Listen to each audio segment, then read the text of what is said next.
School board meeting for Tuesday, June 13th, 2023 is now in session.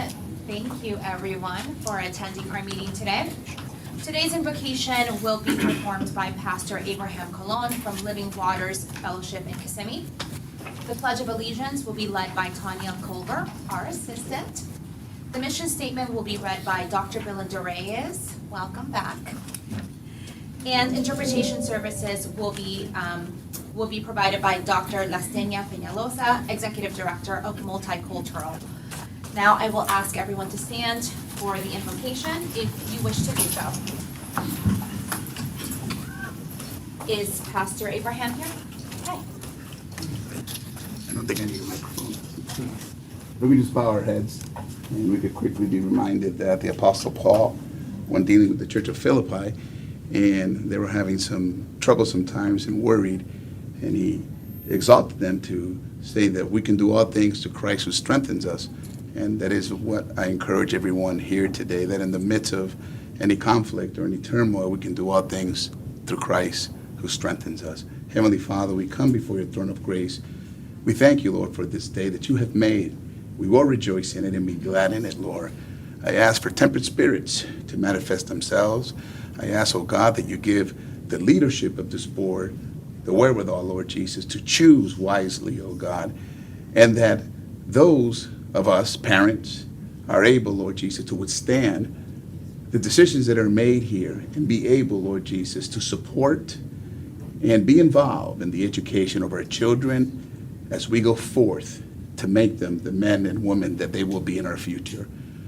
We pray, Lord Jesus, that your Spirit reigns supreme, and that above all, Lord Jesus, you give grace, wisdom, superior intelligence, but above all, Lord Jesus, that you give us the peace that surpasses all understanding. We ask this in your mighty name, in the name of the Father, the Son, and the Holy Spirit. Amen. Amen. Please join me in the pledge. I pledge allegiance to the flag of the United States of America and to the republic for which it stands, one nation, under God, indivisible, with liberty and justice for all. Thank you. You may be seated.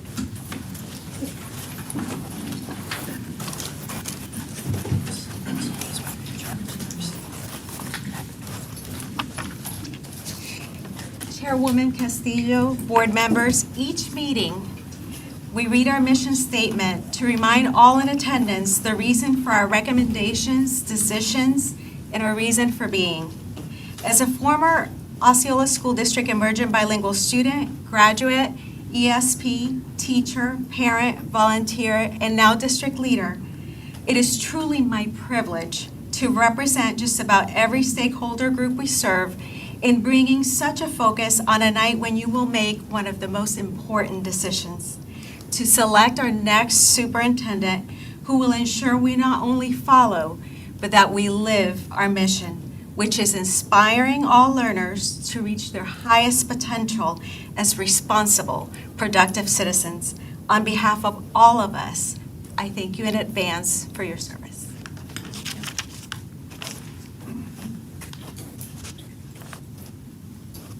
Good evening, welcome. My name is Dr. Lastenia Peñalosa, and I am here to provide interpretation services.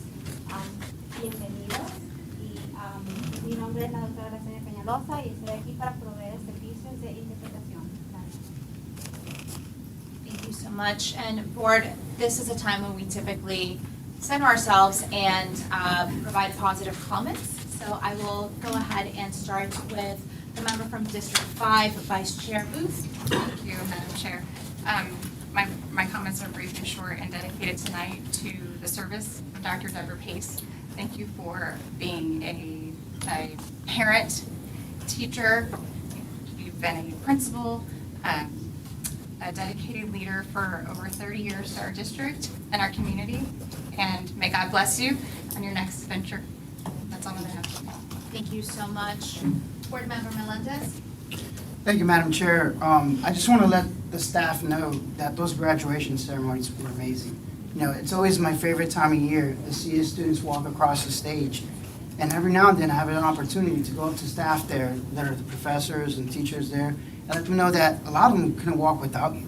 You know, it really took them pushing them. I tell you, I got emails at the end, and Dr. Evans can say, wait, these kids got to turn this last assignment in or do whatever. They're like waiting to the last minute, like, oh, and like teachers are doing the best they could to help them get across. So I just don't want to thank the students, but I want to take the time to thank all the staff members, all the counselors, the psychologists, everyone that really collectively got together to help those students graduate. And hopefully they have a plan of what to do next. And not just sitting around, that they actually want to do something with their lives. But at the very minimum, we did our part as best that we could. And so, but another person that I want to acknowledge, I mean, we do have Ms. Cope-Otterson retiring, but I also have Mr. Phelps. You know, this is going to be his last board meeting. And, you know, people know that we have a great history together. And I said, Mr. Phelps, he was my teacher down in Poinciana. He was my allied health professor. I was a certified nursing assistant back in the day before I was a combat medic in the military. And Mr. Phelps is one of those that inspired me to join the medical field and serve others. And so, Mr. Phelps, you know, you've done an amazing job on me. Well, you know, I guess the criticisms out there, you can judge that. But, you know, and just, he looks so young. He was my professor when I was in high school. Look at him, not a gray hair on his head. You know, I got more than he does, you know. But he was also the principal of Narcousie Community School when it split up, when it was a K-8. And he was technically the principal of two schools at the same exact time. He was principal of Narcousie Elementary and Narcousie Middle School and did a phenomenal job to make sure that it was transitioned appropriately. He's also the person that we have during expulsion hearings. You know, he does with the part that's not the most exciting part, you know, dealing with students and getting them on the right track. You know, we did the substance abuse diversion program.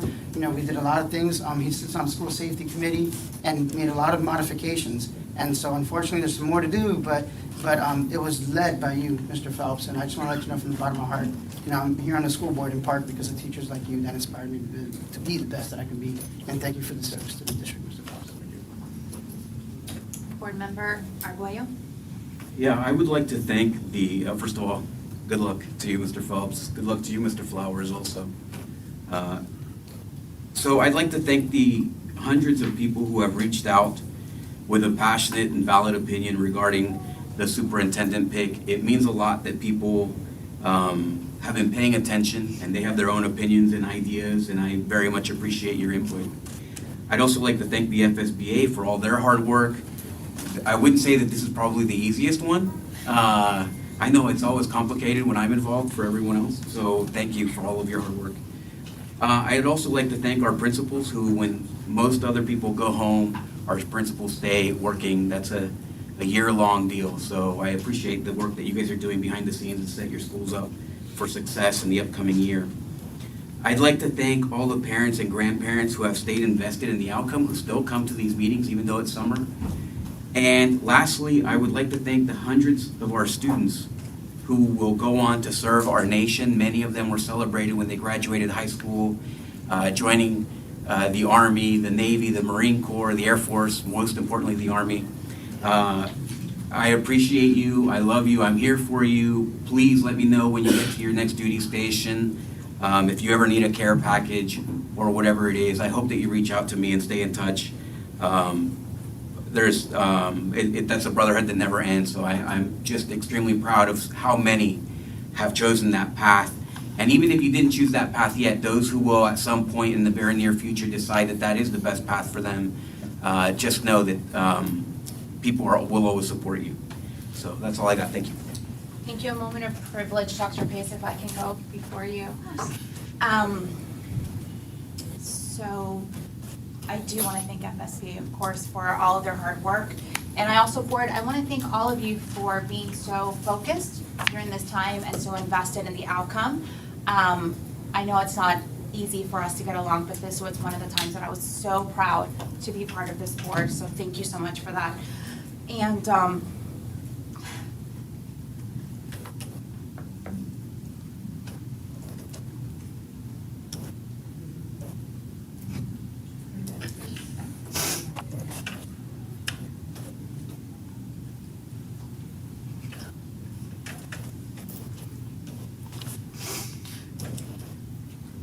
Dr. Pace, I wouldn't be here if it wasn't because of you. I don't know that you know that, but the first board meeting that I came here, I was sitting where Dr. Vogel is sitting, and I said, gosh, I want to work with her. an incredible leader, and you've allowed me to grow into whatever it is that I am today. Hopefully it's a good leader. But I appreciate you letting all of us grow and giving us a space to learn and to mess up, and the grace to always come back to do the right thing. I know more than once we've all been in that position, and I know that I speak for a lot of people in this county. We owe you so much, and we can't repay you. There's nothing we can do to repay you for the amazing work that you've done and dedication to this county. So today's very bittersweet for a lot of us. But thank you for your service. And with that, I will turn it over to you. I don't know that that's fair. We talked about this, Ms. Castillo. I know! I do want to say thank you very much. Your words mean very much to me, as well as the tremendous support that I have been blessed to experience over the course of my last 7 years as superintendent and over 30 years working in the district. It's been truly an honor and a privilege to serve. I have learned and grown so much. And as Ms. Castillo says, we sometimes get it right, sometimes get it wrong, but we always come back to what we need to do that's best for students. And I look forward to supporting the work of the new superintendent. I am so proud as well, Ms. Castillo, of the work that this board has done to stay focused and work together and come together around who should be the next leader in this school district to help move our community, our school district, our students, and our staff members forward. So it's been an honor and a privilege. But I have to say something on a practical note too. School didn't stop with graduations, although they were certainly wonderful to serve. I would be remiss to say that we don't have amazing teachers, principals, assistant principals, leaders across the district coming together to serve our students this summer. Last week, we averaged over 2,298 students for average daily attendance in just the Summer Learning and More program. So that's about remediation and enrichment, exciting things going on there.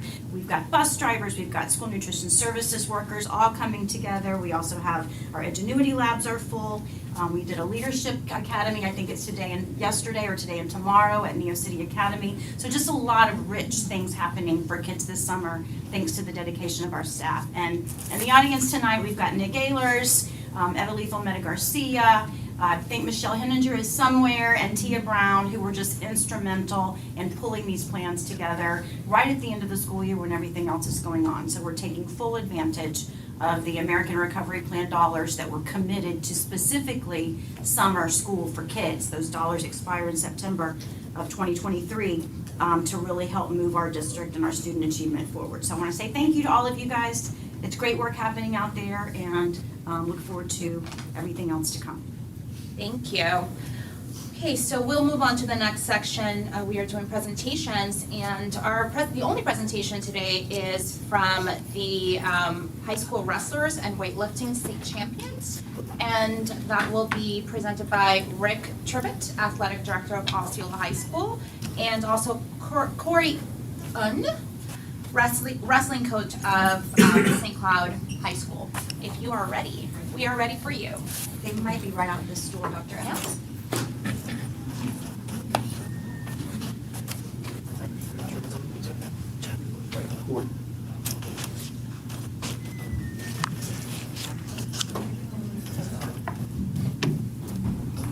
Good evening, Dr. Pace and distinguished board members. On behalf of SDOC Director of Athletics, Ryan Adams, Coach On, and I, thank you for the opportunity to present our county's 6 individual state champions.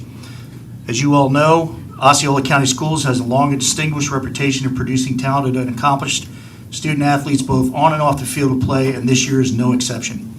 Each of these champions has distinguished themselves, their schools, and their communities, and brought recognition to our school district. I'm going to have Coach On come up first and introduce his 2 weightlifting state champions.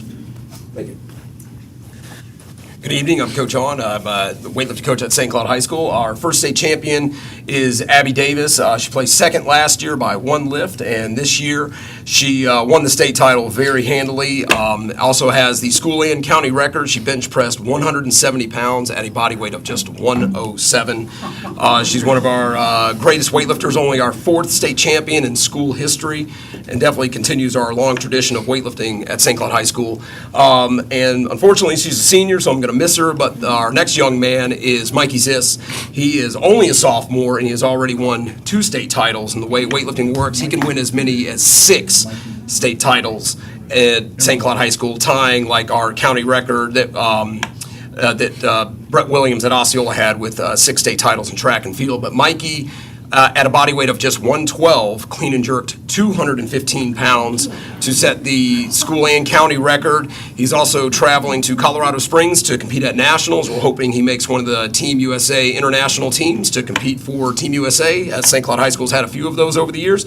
So I'm very proud of these guys. We've had 17 state champions in weightlifting, and they are pure awesome. And I want to thank everybody because we couldn't do it without you guys. So thank you so much.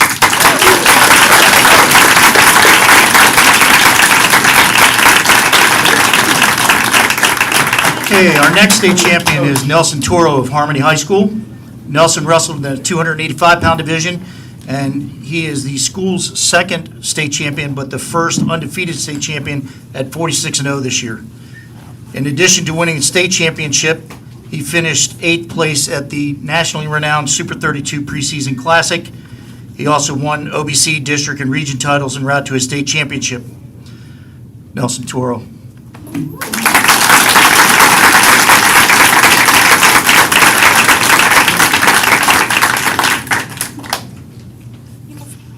Our next state champion is Keelani Vega of Osceola High School.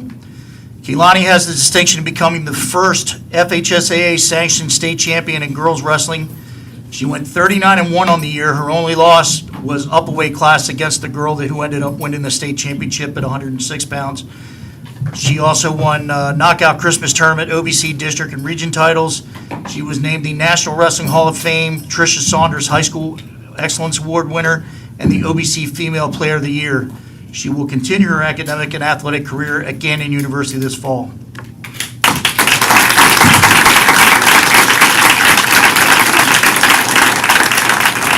Our next athlete couldn't be here tonight because he is representing Team Florida at the Junior National Duels for USA Wrestling, so we have his parents here in his stead. Anderson Heap of Osceola High School, a junior, picked up his second consecutive state championship and third finals appearance.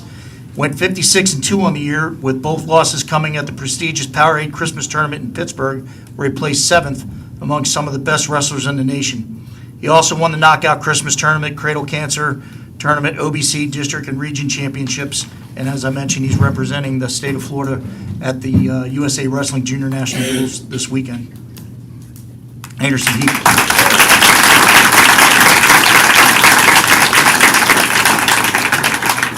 Our final wrestler is Cooper Haas of Osceola High School.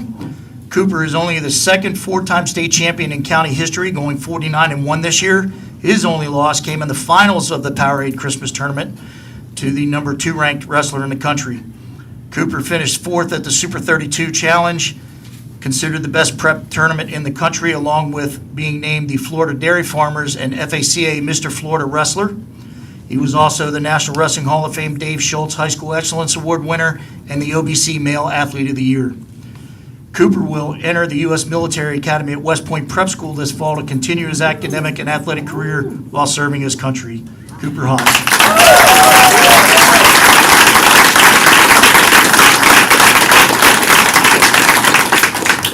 I just want to say we're very proud of all these student athletes and happy for their families and their schools on their accomplishments, and we thank you, the school board administration and administrative staff, on the high level of support that you provide these students and coaches so that these kids can chase their dreams and realize their high levels of success. Thank you very much.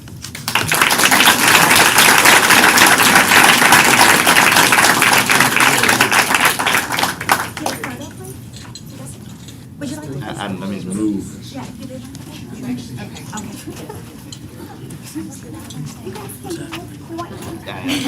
Move. think he was gonna check on the other two students. They left.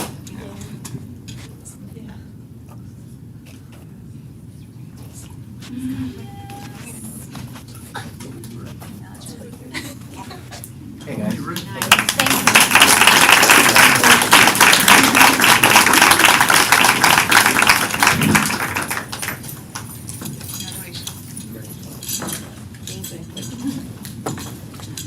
All right, and as these STAR students make their way out, Dr. Pace, you have the next order of business with some appointments.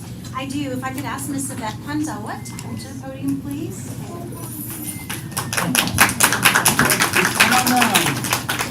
Board members, it's my pleasure tonight to recommend the appointment of Yvette Punzoa to become the next principal of Neo City Academy. She's been a teacher at the Bowdoin School in Fort Lauderdale, a teacher at Pasadena Lakes Elementary in Pembroke Pines, autism specialist at Country Isles Elementary in Weston, and joined the Osceola family as a resource compliance specialist at Celebration High and Celebration School starting in 2002. She's also been a dean at Celebration High and Kissimmee Middle, an assistant principal at Celebration High, and currently serves as the assistant principal at Gateway.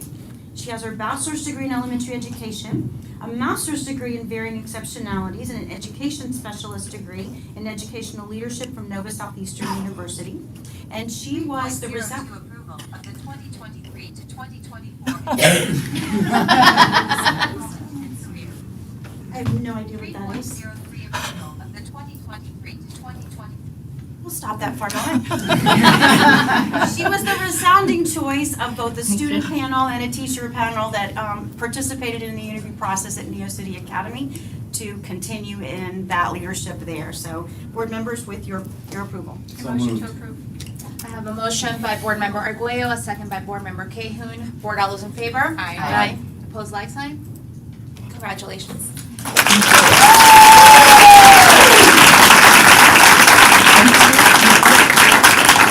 I want to thank the board, Dr. Pace, Dr. Evans, Mr. Phelps. Thank you for the opportunity.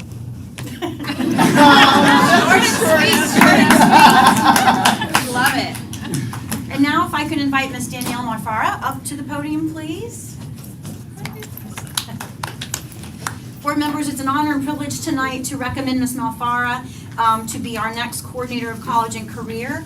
While Mr. Cook leaves incredibly large shoes to fill, he's done a great job building up the staff of the college and career counselors across the district.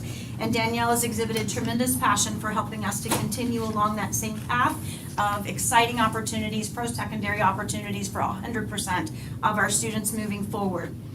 She has been a family and guest program coordinator, a program coordinator, and the professional development coordinator for the University of Iowa, the Associate Director of Dimensions at the Center for the Science and Culture of Healthcare at Cornell College.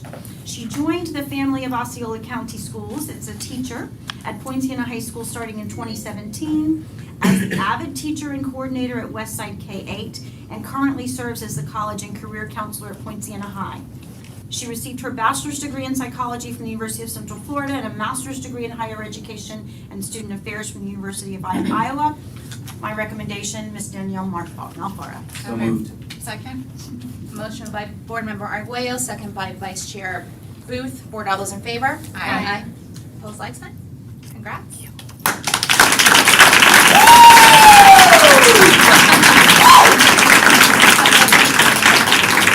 I just want to say really quickly, when you're a kid, everyone always likes to ask, what do you want to do when you grow up? And when I was a kid, it was always a killer whale trainer, because that was the logical option for a 5-year-old.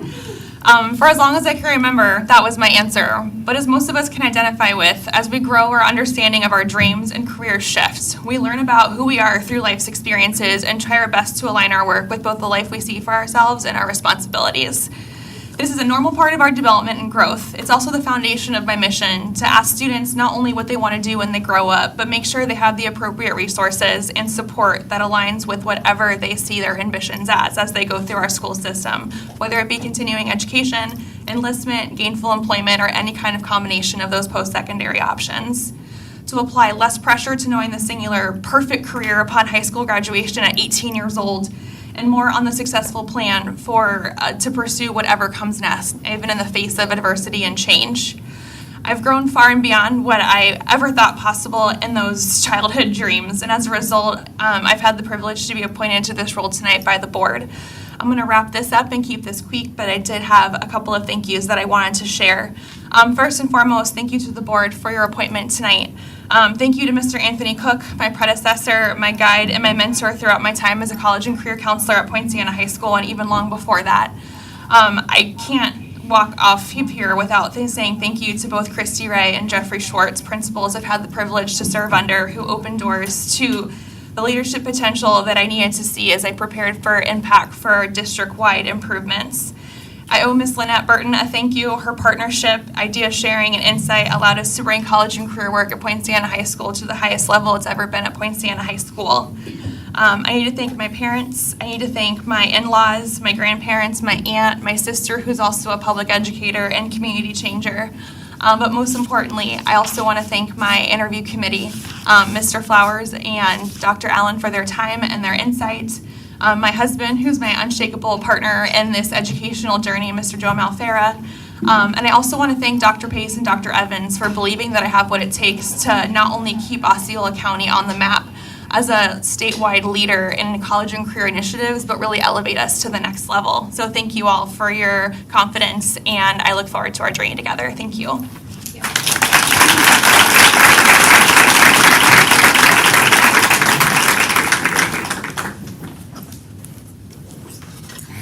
Board Member 3.03 is requesting approval of the 2023-24 school-based administrator annual reappointments. The vacancies that remain for the new superintendent to manage are highlighted for you. Thank you. We have a comment. We have a comment on Mr. Aguayo? Okay.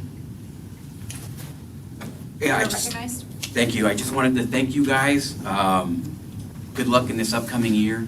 I'm thinking about you guys. I know that the work begins already, and so good luck this upcoming year. With that, I'll motion to approve. Second.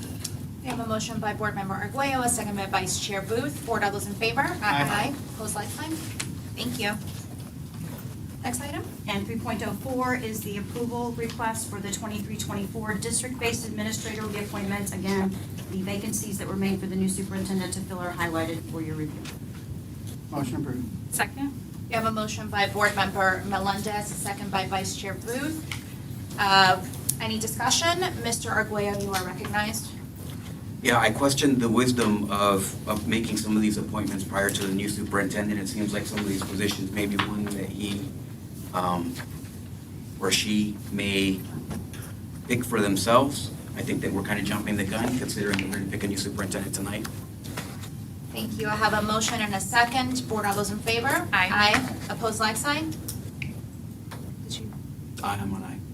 You're yes? Okay, motion passes 5-0. Thank you. Okay, so we are recessing our regular meeting to move forward with the superintendent search. So before I continue, do you need to speak or do we just go right in? Fantastic. Okay. So as we address the selection of the superintendent, the board will make a decision with great magnitude today. Our decision will have a great impact on the continued success of the school district of Osceola. We have been elected for this duty and to represent the public. More importantly, our decision today will impact the lives and education of over 85,000 students and 8,000 employees. With that in mind, our discussion should be open, candid, respectful, and guided by what is best for our students and our communities. We will do this in 3 steps. First, we will review the superintendent process. Next, the school board will discuss and vote. And finally, we will provide an overview for the next steps after the selection has been made today. I will begin the first process and review the process of getting us here. On December of last year, Superintendent Dr. Deborah Pace announced her retirement. In early January, the school board met during a workshop with the Florida School Board Association as their search consultants to discuss a timeline and associated activities. The school board held 2 sessions to discuss the superintendent search and activities, one in February and one in March. An outline of the exchange, a thought exchange for students, parents, school district employees, and all residents was conducted February 8th through March 3rd. 1,024 people participated. We held 4 community forums and 4 employee focus groups between January 19th and March 2nd.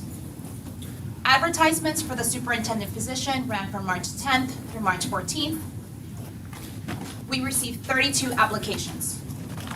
A community advisory board was comprised of 17 community members, and they met twice in April. The community advisory board recommended 12 applicants to continue to be considered by the board. 7 semifinalists were named on May 16th. These semifinalists were given additional questions with written questions and video responses as requested. These responses have been posted on our website. 4 finalists were interviewed June 5th and 6th by the full board and then during one-on-one interviews. A community meet and greet with the finalists was held on June 5th. Feedback from those interactions was then shared by the school board subsequently. Additional input was received throughout the weekend, leading to today. Now, the school board will discuss the vote using the following protocol. First, we will hear public input on this agenda item. And so far, I have some folks here who have already decided to speak. If you would like to speak on this agenda item, please, please, please make your way up here and ensure that you are recognized. Once we hear all of these comments, we will begin the process of discussion for the finalist. The way we will do this is we will start with a round of each school board member speaking, and then following a second or third round of comments if needed. Until the school board members have shared all their comments, I am asking that each school board member limits her comments on each round for 5 minutes. And then we will call for the vote. So we will start with the first step, hearing public comments. Do I have everyone's comments here that would like to speak? Okay, we will start with Joanne Colonna. I should know this by now.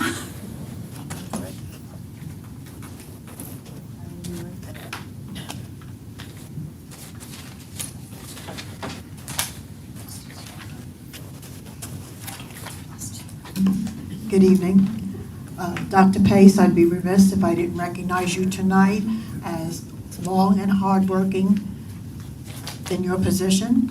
And I know that we have not seen eye to eye. And I'm hoping that the new superintendent can warm up to us a little bit more than this board, some of this board has. We're all parents, grandparents, in Osceola County, concerned about our children and the ideology that has been taught in the schools. And saying that, I'm really excited about the prospect of a new superintendent, because God knows we're tired of coming here and communicating week after week, every month for the last 3 years. And we're praying that this new superintendent is more responsive, more respectful, and more willing to work with the parents and grandparents in this community, and to establish an education environment that is not only beneficial to the students, but to the work that all these teachers here do accomplish. And I encourage you all to vote for the one candidate who is new in this district and will not, with whom we can expect the same of what we've been fighting for the last 3 years. And lastly, which this has nothing to do with the superintendent, but I'm remiss to myself if I don't say this. Ms. Erica Booth, District 5, we've contacted you on several occasions, and I understand that you're going for a new position and that you already promoting yourself as a parents' right advocate.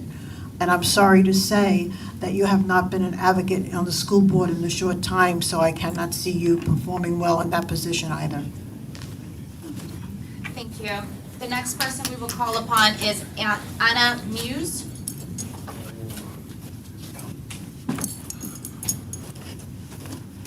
The only thing I'd like to say is I hope you all realize what dire straits you're in financially. So you need to consider somebody who actually has a business background. That's it. Thank you. The next person we will recognize is Christy Ray, sorry.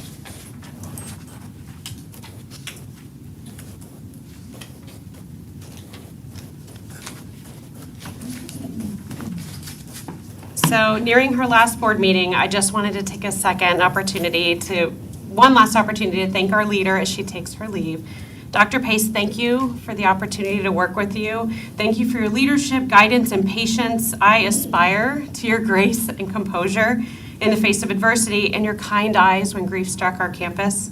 You even served kindergarten lunch and so our staff could be together in the hour of need, and then you helped us smile when you recounted opening the little packages for little people that they'd already put in their mouth.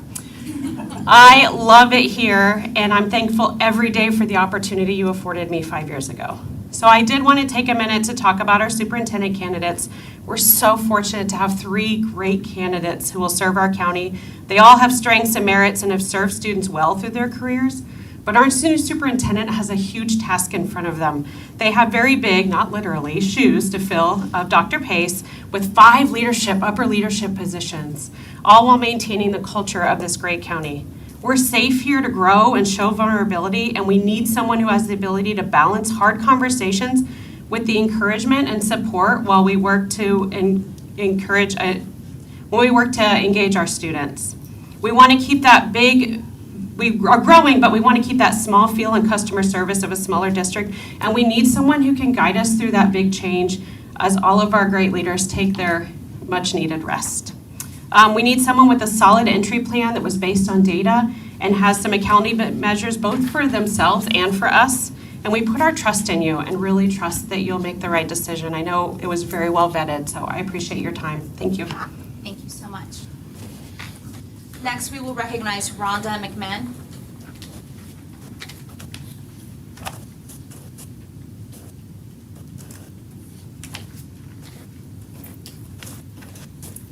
Thank you, Chairwoman Castillo, Board, and Dr. Pace. In the first time in my life, have actually written something down. I'm not speaking off the cuff, just to make sure I'm appropriate. I do want to start off with Dr. Pace. I'd like to take a moment to thank you for your leadership and dedication to our school district and our students. As many of you know, because I've said it before, I've worked in 5 districts in 2 states, and cannot tell you how grateful I am to have been brought into the Osceola family by you, Dr. Pace. You have been an amazing role model and incredible support during my doctoral research. Your grace and under pressure is beyond compare. And I say that right now, meaning that in the last 5 minutes, even more than I meant it when I wrote it just a little bit ago. I am incredibly honored to have worked with you. There are not enough words to express the impact you have had both on my professional and my personal life, and thank you very, very much for that. To the board, I do not envy the role you played tonight in determining the future of Osceola's children. With the many upcoming retirements, ensuring continuity while planning for the future of our ever-expanding district is an immense responsibility. I am sure you are feeling tonight the weight of your decision, just as our teachers and staff feel that same weight each and every day to do what is best for our children. I know your dedication to Osceola School District will guide you to making a decision that benefits our district as a whole. And I would just like to add, this is not my writing, and this is where I might get in trouble, that I would hope that in making this decision, that you do bear in mind, and I know that you are on the receiving end of it also, that we want somebody to model for our children respect and the way we speak to one another in expressing our differences, just like we hope they would do to you as a board, and not just allow people to come into our schools and make comments that are belittling and hurtful and not necessarily of benefit to our district and our school. We are here for our kids foremost, not the adults behind them. Thank you. Thank you so much. And finally, on this item, we would like to recognize Mark Peters.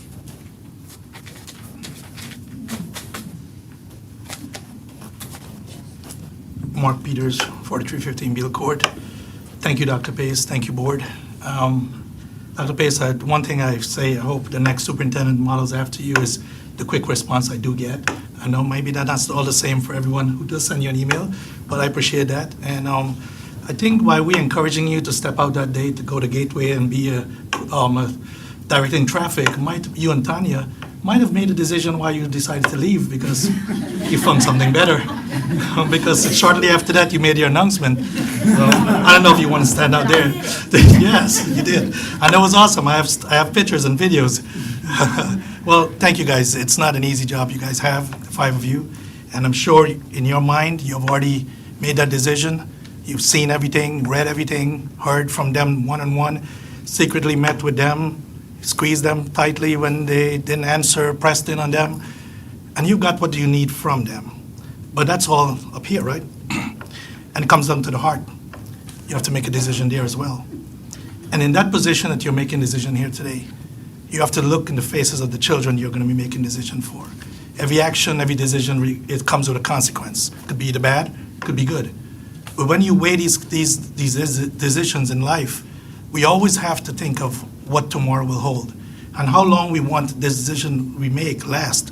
So the person that we're going to decide to replace Dr. Pace will have to be someone who will move this county from the position it's in at 41st position right now. We're either 11 or 12 most, the population is 11 or 12 rank in the county, in the state. And while that is so, we do have a large task. The person must be able to keep up. I must be able to respond to you guys in a timely manner, must be able to respond to the parents, and most of all, look out for our teachers and students. So thank you guys, not an easy decision, but I know you've made one. Thank you. Thank you, Mr. Peter. Want to make sure anyone who would like to speak has spoken because we are moving to the next step. Okay, so the next step in our protocol would be for each board member to speak.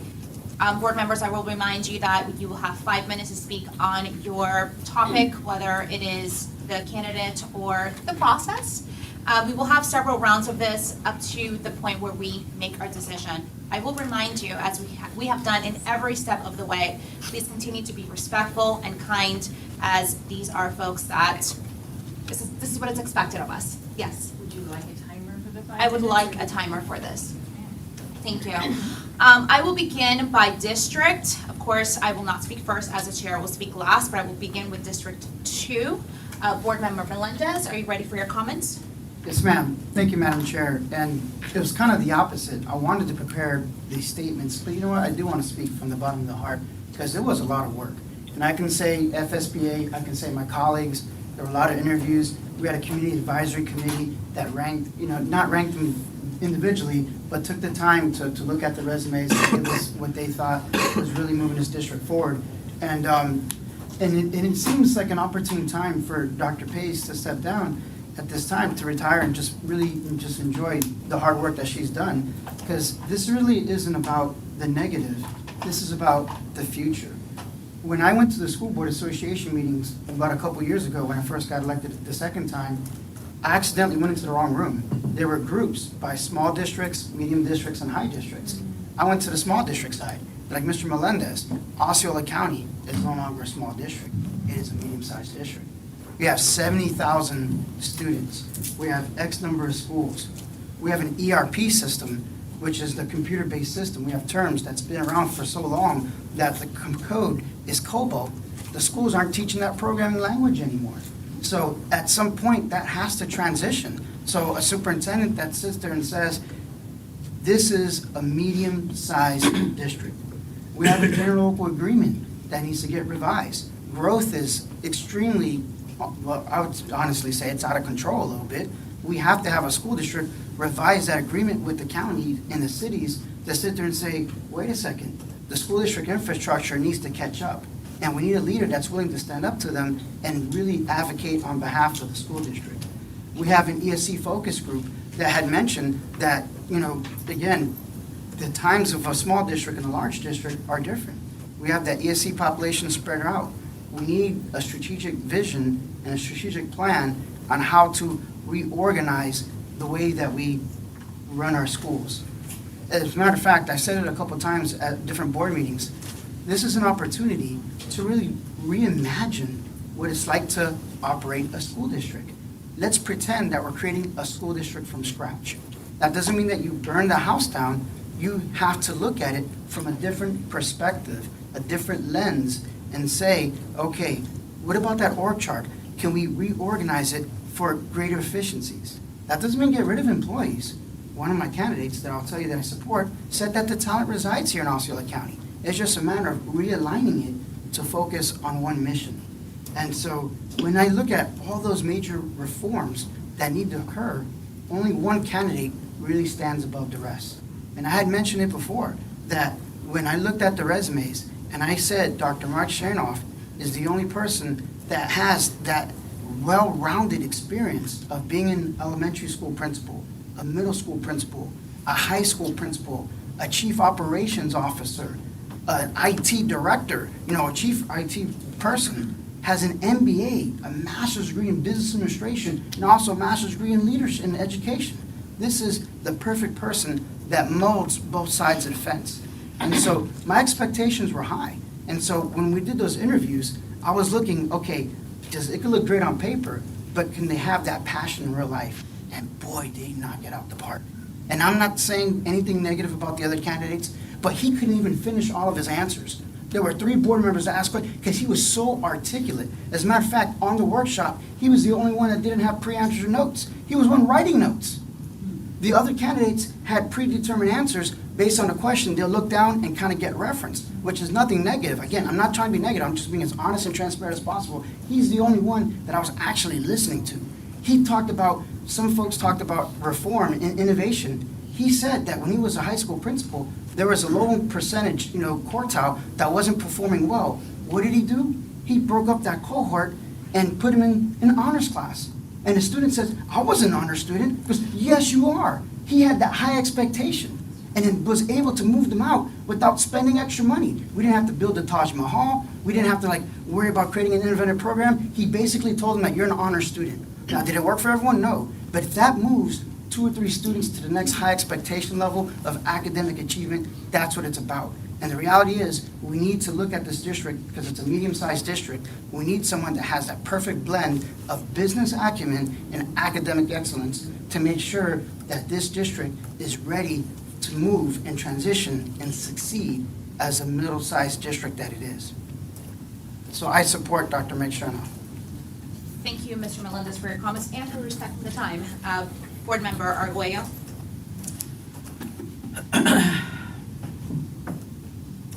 This is a really difficult decision. I would think that a lot of people maybe thought that it might be easy for me, but it's not. I'm someone who has a deep devotion and love of their country. It's something that means a big amount, as well as my community. And I love this district. And anything that I work for, I begin to have a personal connection and affection for. It's about a mission. It's not about, if you know me, I'm not someone who's motivated by money or typical things. I am extremely motivated by mission. I don't feel like I've had a lot of opportunity to go towards my mission, and so when I reflect on that, I think that this is probably the key moment.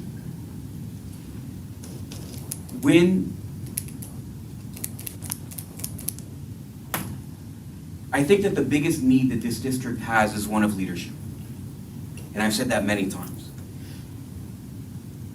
And that begins, in my opinion, with things that are uncomfortable. Uncomfortable situations, reset buttons, an analysis of things that go wrong, but most importantly, accountability. Accountability for what goes right and what goes wrong. For whatever reason, that's not our strong suit.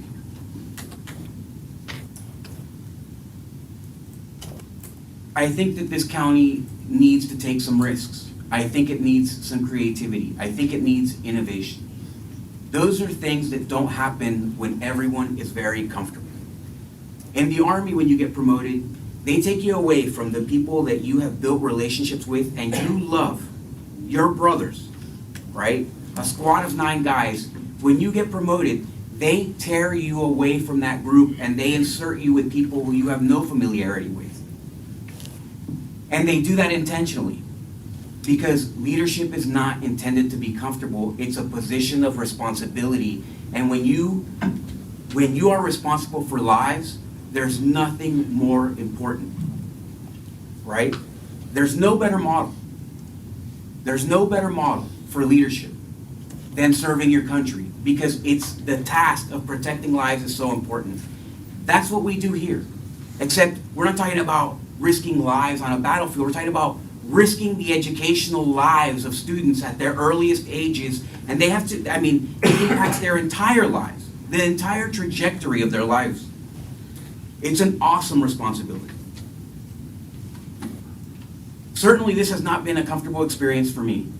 I don't think it should be comfortable for our next superintendent. I think that we need a breath of fresh air. Iron sharpens iron. It's a much larger task. I've had so many responses from people telling me they love Dr. Allen, and for good reason. I don't disagree with any of the proponents of the factors that make Dr. Allen a good candidate. But at the same time, that's a comfortable pick. There is not enough risk there. I think all of the candidates were great. They all superseded our local pick with something that's extremely important, which is operational leadership, which is where we're lacking the most. Operational leadership. The facets of running this organization, a $2 billion organization, where we've not been doing so well. I loved our candidates. I thought they were great. That being said, due to changes today, in fact, Dr. Shanaff is also my pick. I think that he brings the experience that we need in this county. He brings that change of focus, change of lens that we need to reset this district and to put us on a path to a different place than where we're going now, which in the end, truth cannot hurt our feelings. If our feelings are hurt by truth, then we'll never grow in the right direction. Right now, we're in the bottom 10. We are at the bottom of the list across the entire state. And I think that we need someone new to take us to a place that we are already going right now. So with that, Dr. Shanoff has my support. Thank you, Board Member Arguello. I will move now to Board Member Cahoon, District 4. Thank you. I want to first start by saying thank you to FSBA and our team through this process. It's been thorough and effective, and I think everyone that's been involved, from internal stakeholders to external stakeholders, could agree on that. I'm also very proud of the work that we've done as a board together in making the decisions that relate to the process, selecting the semifinalists, the finalists, and dedicating the time that was necessary in order to interview and learn about each one of our final candidates that made it through to the very end. I think each one of us took the time necessary to ensure that this decision wasn't taken lightly by anyone. I know that we were somewhat concerned about the quality of candidates we would get during this time when so many other districts were vying for a new superintendent to lead their districts forward as well. But I think that we got some great candidates, and I'm confident that the future of Osceola schools is bright with the choices that we have in front of us. This decision is not mine alone to make, and it's not my fellow board members' decisions to make alone either, but also the decision of our community, and that's why we involved you in the process from the very start by having our community feedback group, hosting the meet and greet, and asking multiple times for feedback. I want to thank all of our candidates that participated in the process for choosing Osceola School District as a place they want to grow their careers in the education field and commit to doing everything that's possible to move our district forward. Being the third person in line tonight kind of sets the stage, and I have to tell you that this part is coming from the heart. It's been a tough decision, and my heart has said one thing and my gut is telling me something else. Our community loves Dr. Allen. I love Dr. Allen. I think he would lead us to great heights in Osceola because he has the passion for our community, But my gut is telling me that we need something different, and I think Dr. Shanoff is someone that could lead us forward. And I'm hoping that with him at the helm, if that is where this leads, that Dr. Allen will be part of that team moving us forward, and we win with the best of both worlds in a team that really can come together and push us forward. So with that, I am going to say that my support right now is with Dr. Shanoff as well. Thank you. Vice Chair. Hi. So I did have prepared comments and I put them totally aside because I wanted to listen to each one of you. And I'm actually going to, first of all, say thank you to our FSBA team. I know I've said it multiple times, but really cannot do this work collectively together without each and every one of you on staff, with our community relations team, because that was a top priority, especially of mine, to have as much community input as possible. I think we accomplished that. I know when I have students on the floor of graduation, when they're ready to get their diplomas, stopping me saying, Ms. Smith, I know you're making that decision, but I want some input too. I was not expecting as much community input as what I have gotten from this search, and it is wonderful to see. If anything else, we are united as a community on understanding that we want you to be heard. And so it is tough because, again, I want to go through. I hear you, Julia, said that I'm sorry, Mr. Melendez, when you said we are a middle-sized district, I actually would push that a little more challenging, that I think we are a top competitor in a large-sized district, and that's the way with our growth that we're moving. I totally agree with that. And every conversation forward I've had with colleagues or other folks around, we need to be moving towards a structure of that for our growth, development, and things like that. I also hear, Mr. Arguello, that you had said about innovation. I totally agree with that. I think that innovation moving forward, getting us to that A is not just for the grade, but moving our community forward. And this is a very tough decision, Heather. I'm sorry, Ms. Kagan, I'm being very, you are exactly right. This is very tough. We have, again, when we started this, I was concerned how the process would work, how our dynamic is, and we really have pulled together to do this work, and I'm so proud of each one of you on the board for that. Our community committee that came together, each one of those members that dedicated that time away from their families to give that input. Even when I've told them, you know, your recommendation might not be mine, and just be ready for that. I was open the first time we had that discussion because I need to hear from everyone. No one will understand how much input we've had unless you're sitting in this seat and understanding that piece. I think that, again, this was prepared. I can speak as a parent of 3 students. I have a senior that just graduated. It is vital that we focus on from pre-K all the way to high school to those graduates. Every child from every age matters in this district. And so there are challenges with each grade level. That is something that I was looking for in all of our discussions, even the one-on-one, is where are we going from pre-K to 12th grade? Are we producing those folks that are going to be future plans with college, career, military, whatever that looks like? I vowed I will work with any candidate that is chosen tonight. I want to make that very clear. Whoever is chosen, I am behind you in support. I do understand I am one of 5, however. Okay. As a teacher and leader in our community, as far as in our schools, growing up in this county, I value those folks that have been in our district for so long. That is our culture as well in Osceola County.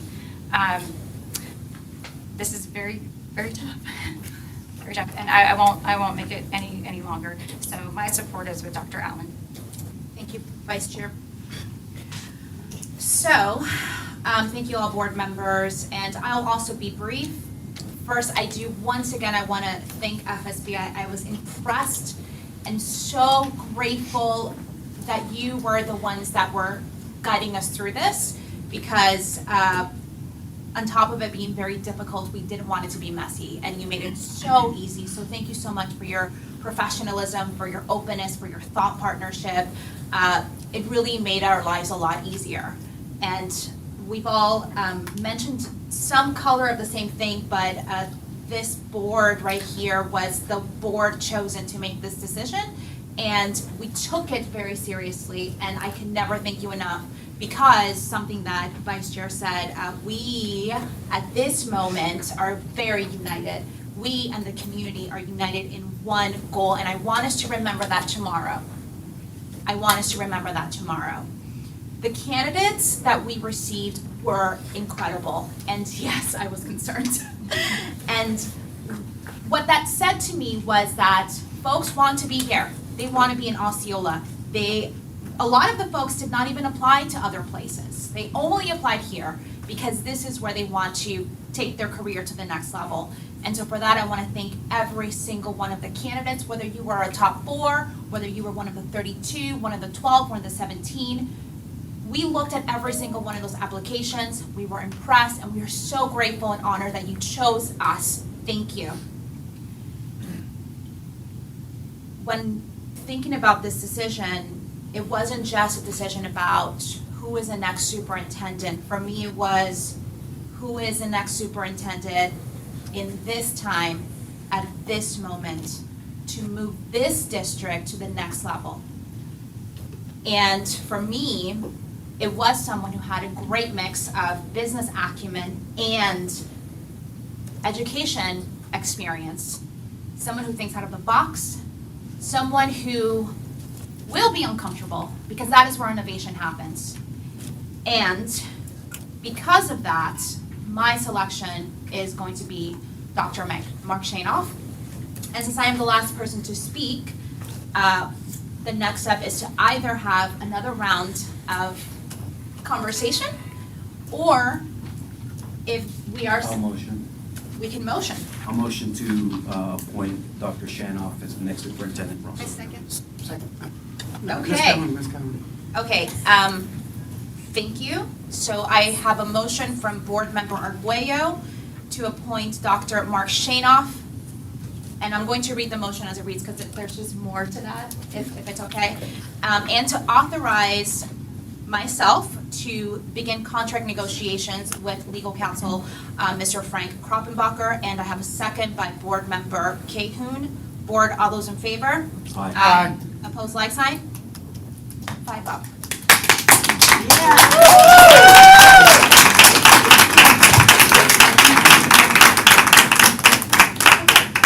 And we're gonna recess because I'm about to call Dr. Shanoff.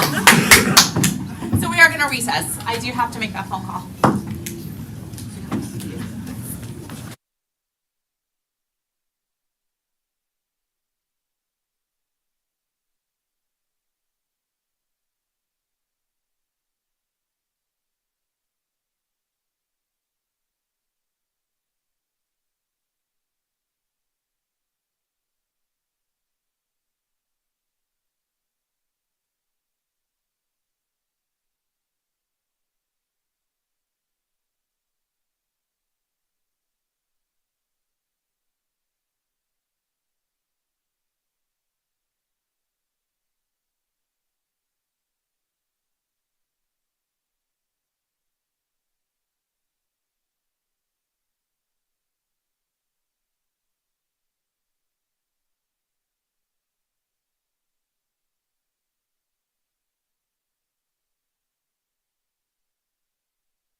with our regular school board meeting for June 13th, 2023. The next item on the agenda, agenda modifications.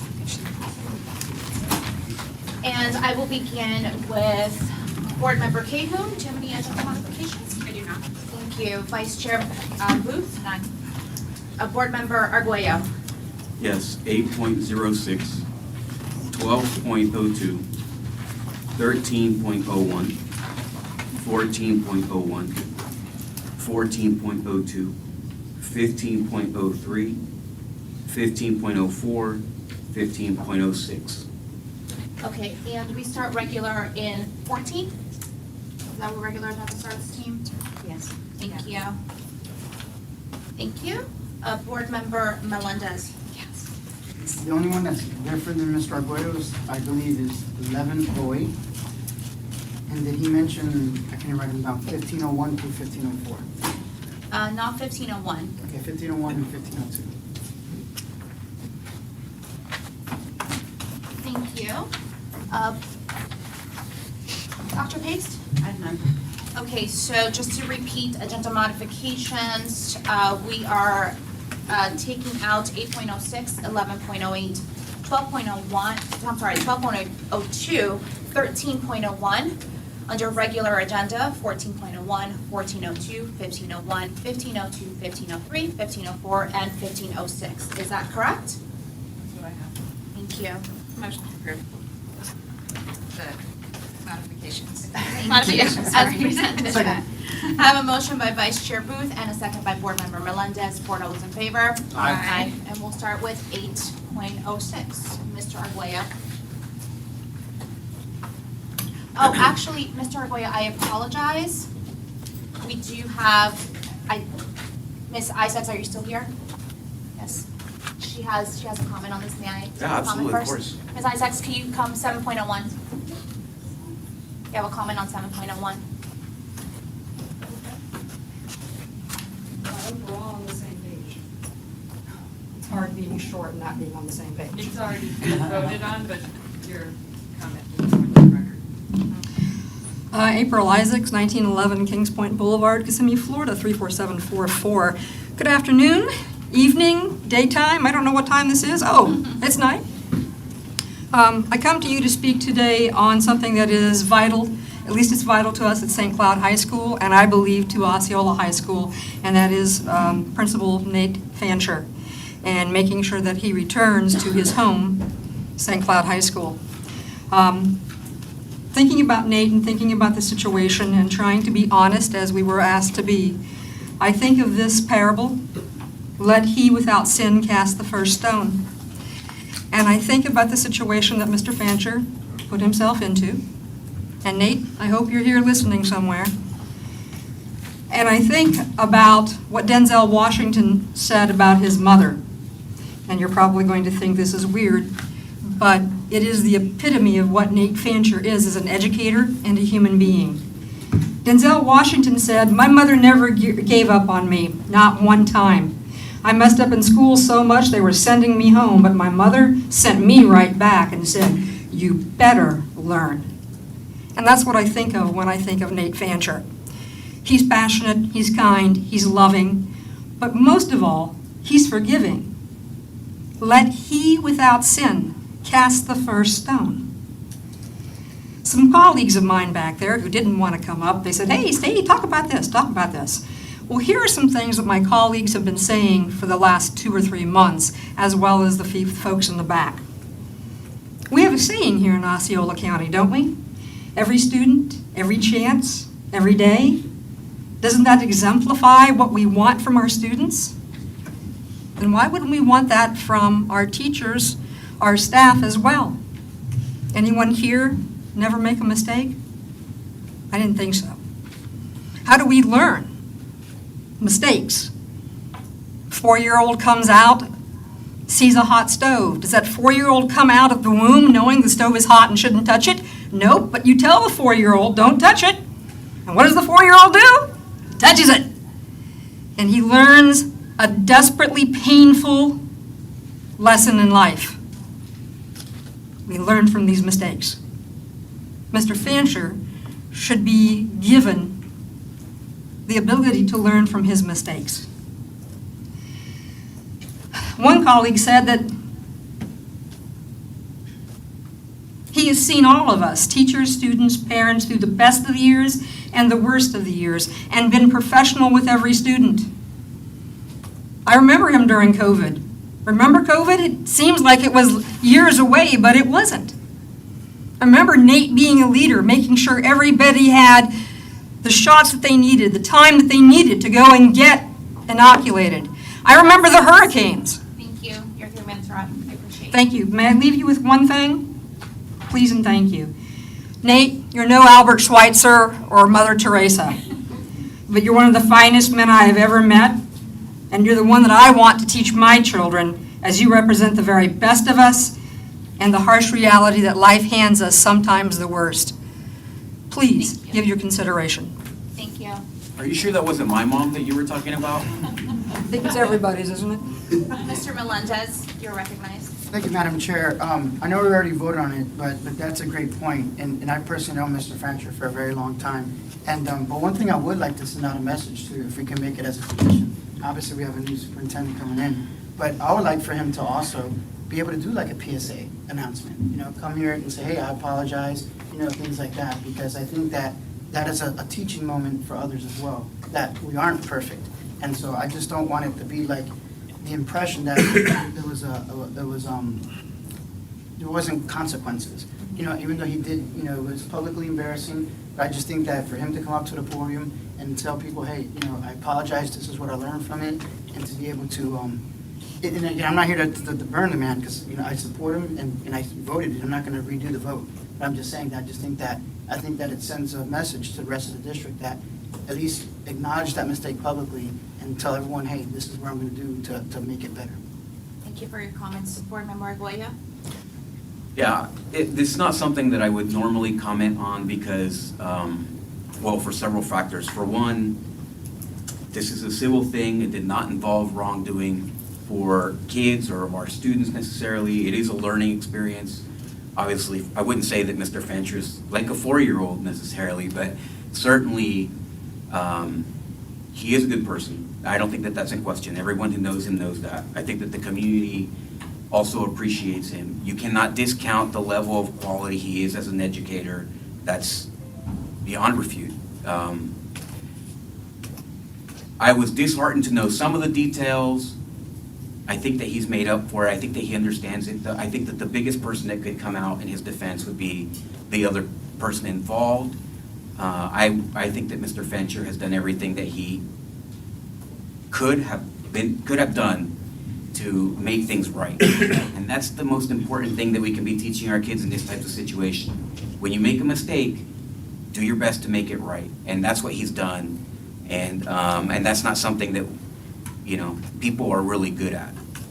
Whether he was good at it beforehand or not makes no difference. He has demonstrated that he is willing, and that's probably more important than anything else. So good luck to you, Mr. Fancher. I support you as well, and I hope that you continue to do great things at St. Cloud. Thank you for your comments. And Mr. Arguello would continue to move on with 8.6.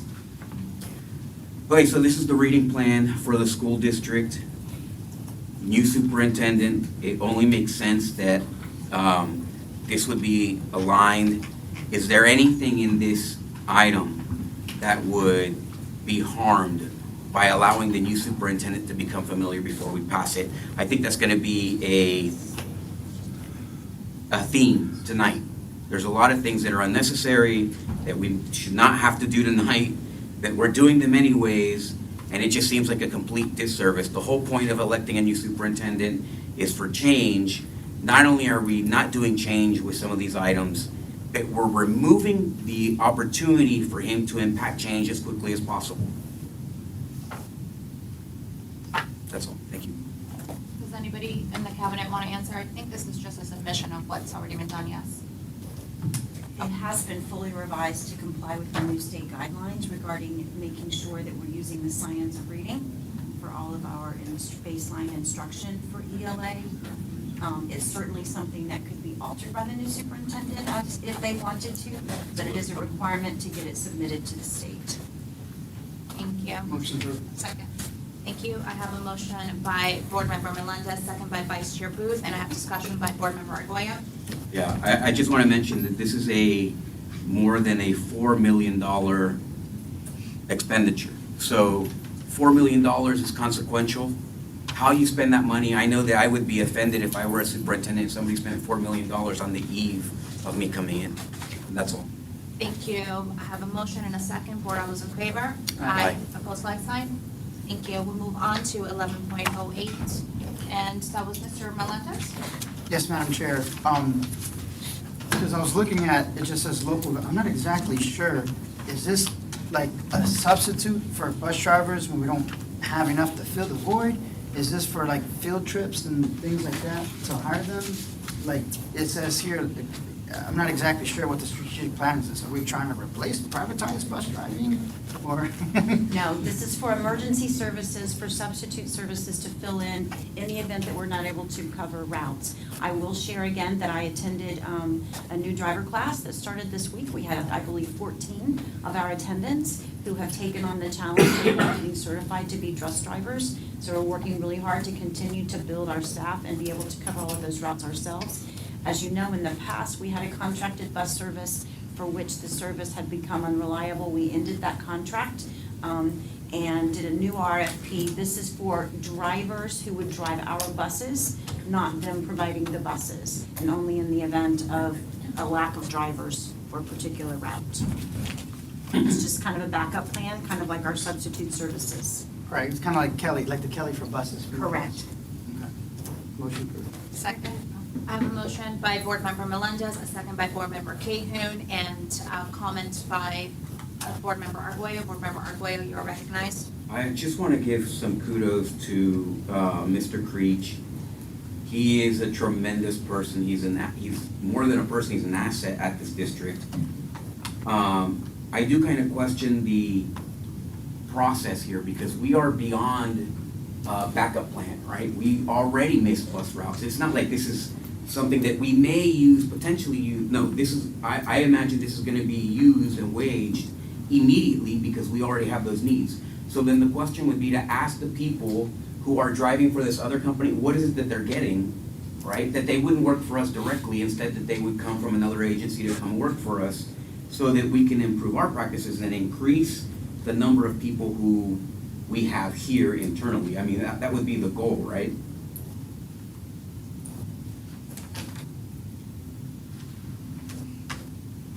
Certainly, that is our goal, to continue to increase our staff of our own drivers, yes. Thank you. Motion and a second. Board, all those in favor? Aye. Opposed, like sign? Thank you. Move forward to item 12.08. Was that you, Mr. Arguello? 12.02. No, Thank you. 11.10. I apologize, I didn't say that. Okay, 11.10. That wasn't on the. On the list? Sorry, I had it in here. I may have skipped it by accident. Okay. That wasn't approved when I repeated the motion. Yeah, I had 1202 in there. Okay, so, okay, well, we're gonna go to 11.16 or? Okay, 12.02. So we approved the consent agenda, which means that. No, I know, okay. Let's just move on to 12.02 then. Thank you. Was that you? Yes. Thank you. So, okay, not only is this a terrible example of undermining our superintendent, but the new superintendent, but this company, it's almost as if they looked at what our Florida statute is and they wrote everything about their company contrary to what our state law says. So they have pages and pages and pages of just horrendous characterizations, and this is exactly the type of company that we should not be using. For example, they state as fact that society that we operate has been historically colonized, exploited, marginalized, et cetera, et cetera. It goes on and on and on and on and on. This is a country, this is a company that does nothing but insult our nation. And it's the most offensive thing I think of any contractor that we may have used. And it's exactly the type of company that I do not think that we want to be doing business with. I don't think that it is, not only is it not necessary, right, if we approve this today, is there any harm?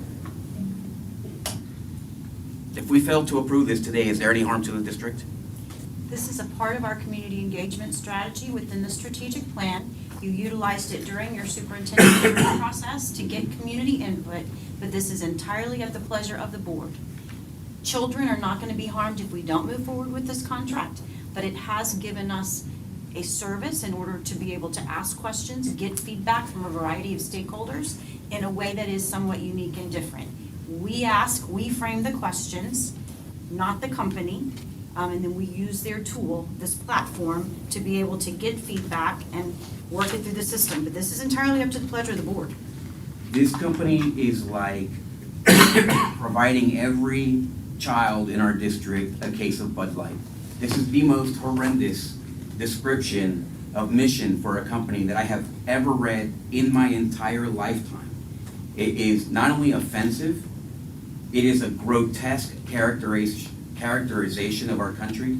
It is just the worst. I mean, do we not, in fact, these descriptions would not only go against state statute, if it were part of the curriculum, this company, I mean, this company would fail when it came to the morality aspect of our hiring practices. It's grotesque. It's grotesque, and there's no way that I would be ever, in good conscience, if we were teaching our kids the things that this company supports and represents, we would look like the worst country in the world. I have a comment by Board Member Melendez, and then Mr. Kroppenbacher has a comment. Mr. Melendez, you are recognized. Thank you, Madam Chair. I have a different question. You know, I know this software was used during the superintendent search, and I like the fact that they collected the data and summarized the information for us. My only concern is, I thought we've had survey-type software for other surveys we do for teachers. So I'm at a point where I don't want a hodgepodge of survey companies. I want to try to consolidate, if that makes any sense. So is this doing something better than some other survey? Because we've been doing surveys all the time. So are the other survey companies not as good as this one?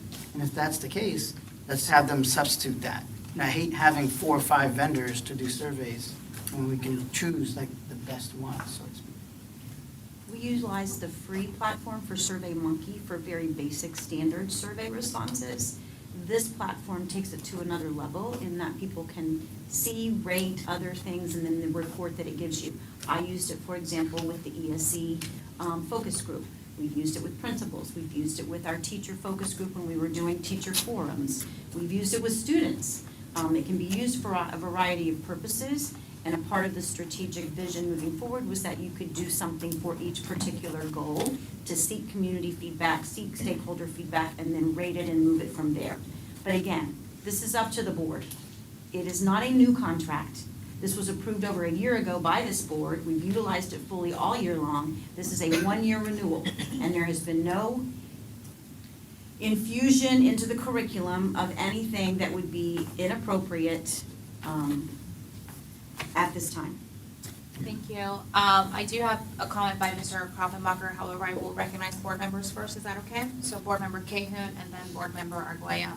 I do want to state, and I can't be 100% certain that Dr. Shanoff is the one who stated that he's used this in the past, but I am almost certain that he was one of the candidates along with Mr. O'Connor as well, I think, Mr. Connor as well, I think, that have used it. And I will say I'm pretty sure FSBA has used it in the fact that I remember sitting in new school board member training and had to look at my peer responses and rate them. So it is something that has been used, and it does work in a different way than most survey platforms work from seeing it in action and using it myself. Thank you for your comments. Board Member Arguello.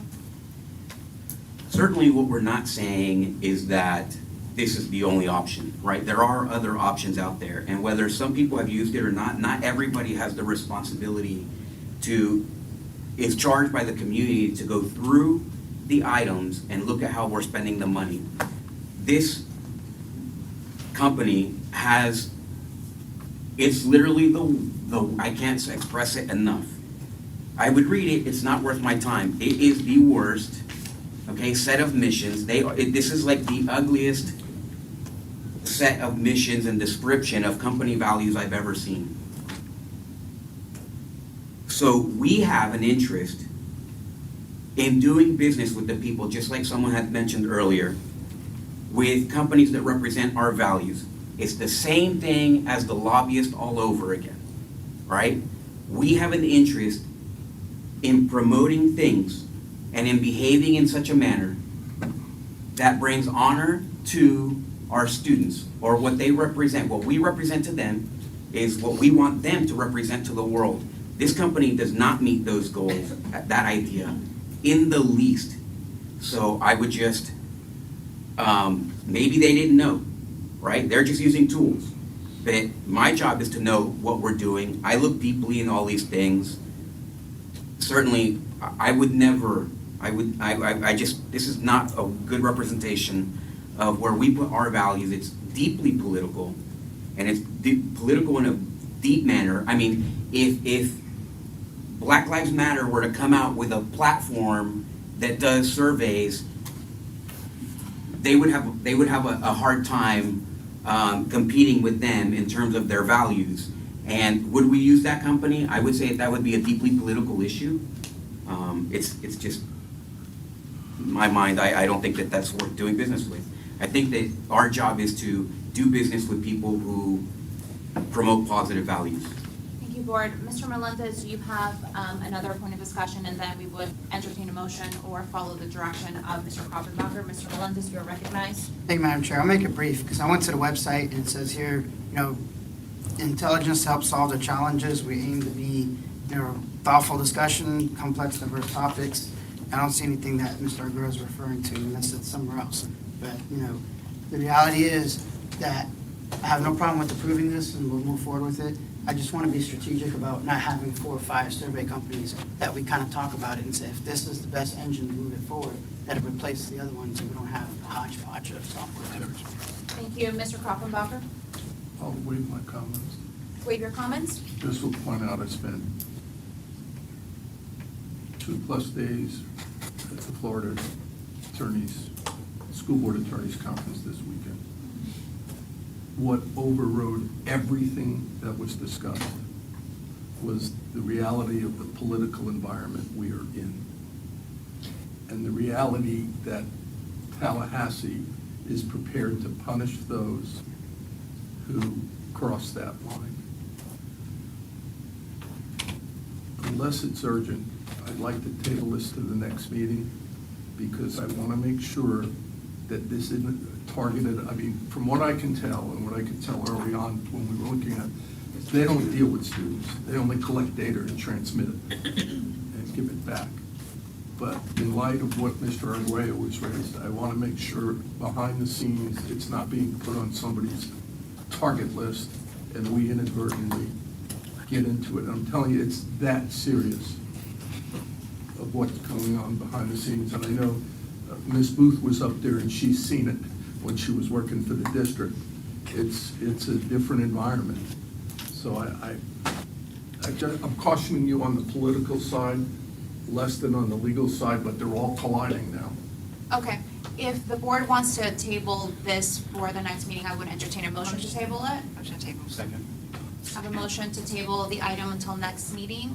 A sec by Vice Chair Booth, a second by Board Member Arguello. Board, all those in favor? Aye. Opposed, like sign? Aye. Can Mr. Arguello give me what he got? So Yeah, it's on the website, so. Yeah, I actually found it. I just want the record to reflect that I did. Then I can go to the website. Okay, so that was a 4-1, is that correct? Yes. Okay, thank you so much. I'm sorry. Pass that down to the attorney. 4-1, I said I was nay. The rest of them were aye. Thank you. We'll move on to item 13.01. And that was also Mr. Arguello. Yeah, I'd like to, so what we've done over the past 2 years is increase the level of information that is provided when people come and they ask for these contracts to be approved. So I would love to see how this what the return on investment is on this contract. I understand what it's for, right? But this is a pricey thing, there's a lot of licenses. Are we using it? Have we used it? How much have we used? What's the impact of these things, and so on? I mean, I don't see any of that here. It's just, here, approve this $70,000. I'd like more information on how we've used it and what impact it's had on our district. So I would motion to table this item, 13.01. Do I have a motion? Do we have a second? Second. Second by, motion by Board Member Arguello, second by Board Member Melendez. Board, all those in favor? Aye. Aye. Opposed, like sign? Aye. Aye. Okay, so I would entertain a second motion to, Motion to approve. I have a motion by Board Member Heather Board Member Cahoon to approve item 13.01. Second by Vice Chair Booth. Board, all those in favor? Aye. Opposed, like sign? May I make a comment? Of course, I apologize. Yes. All right. I'm gonna go ahead and approve it, but I think it's a good rule of thumb, as I mentioned it before, to have like an impact analysis whenever we do a new software, like is it achieving its goals? So in the spirit of harmoniousness, I'm gonna do that. But I mentioned it before many times, that when we renew software, we always wanna know before we renew, did it achieve its goals? Yes. Thank you for that. Moment of privilege, Mr. Arguello, since I do not have a light. Yes, we have mentioned this before several times. I would encourage us to think about what questions we would ask staff to put in the summary, so they're very specifically guided to what it is that they need to answer, so that we can look at it before the board meeting. That would be my request. So how do we achieve that? I wonder if we can We'll perhaps. discuss that later, so. Yeah, okay. I'll But we come need to with have a some date to ideas and discuss bring it up at the next though. board meeting. Yeah, maybe one of the workshops? Yes. Or just new business? Okay. Yeah, I'll put on as new business for the next board meeting. Okay, Mr. Arguello? Yeah, on a strategic level, I don't think it's a good idea to set up the questions in advance, because what you're doing is creating a system of, well, we gotta check these boxes. And that's what makes that process, right? What we want is for our leaders in each department to look what they're asking for, right? Look at I wanna spend $70,000, I wanna look at what they're asking for, I wanna look at how it's been done. I will generate the proposal to the district so that I can ensure them and the community at large that this is valuable to the district, right? That's what we want them to do. And we've already discussed it, right? So for 2 years, we've been discussing that same thing. If we allow them to continue just passing it by without doing that, then we're creating the culture of kind of non-accountability. So it's better to send it back to them and allow them the opportunity. I also voted it for the sense of harmony, but here's the thing, if we're just gonna well, forget it, we're just rubber stamp, then all that harmoniousness goes away, and then it becomes a battle for everything. I think that we have a level of responsibility. I'm sure that no one else on this board is an expert on this material. So aren't you curious as to how we're spending $70,000 and what its impact been? I mean, it's borderline irresponsible, because there's many of these contracts in a similar situation. Thank you. I do want to mention that I respectfully disagree with not giving the staff direction on what benchmarks we are looking for, since we might all be looking for different things, which means that we will continue to bring things back for them, and that actually causes, I think it will be an ineffective way to do business. But it looks like we are all at least in agreement that we need to see some kind of ROI information. Absolutely. Yes, did we get that? Okay, and so it looks like we have, this item passes. Was that a 5-0? Mr. Arguello? Yes. Yes, thank you so much. And we will move on to regular agenda. And keep in mind, since we took out items from regular agenda, we will go through the regular agenda individually. And the first item will be item 14.01. 14.01 is the out-of-state travel. I just wanted to say Godspeed and God bless to all of our employees who are going out of town. Good luck. And with that, I will motion to approve. Second. I heard Board Member Cahill first. I have a motion to approve item 14.01 from Board Member Arguello, second by Board Member Cahoon. Board, all those in favor? Aye. Opposed, like sign? Thank you so much. Item 14.02. 14.02, we have kids from Celebration going to Dallas, Texas.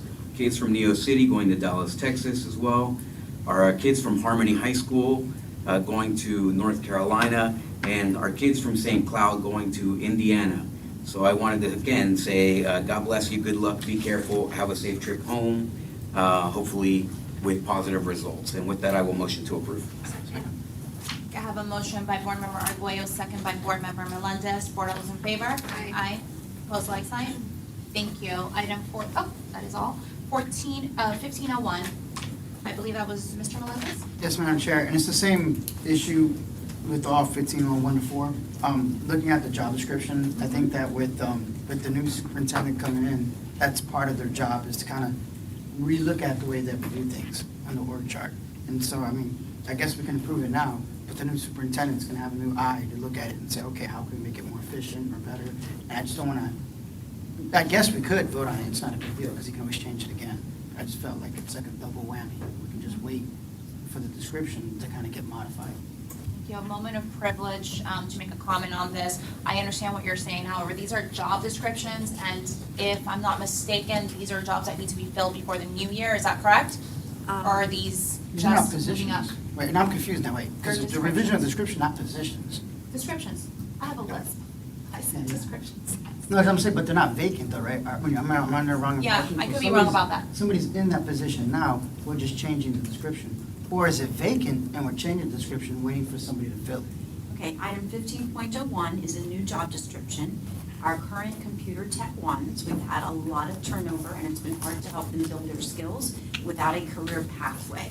So Mr. Thorne's team has recommended that we provide a pathway for them to promote their skills so that as they develop, they could earn a little bit more money and hopefully be satisfied staying in one of our school tech positions as opposed to leaving and going out into the industry.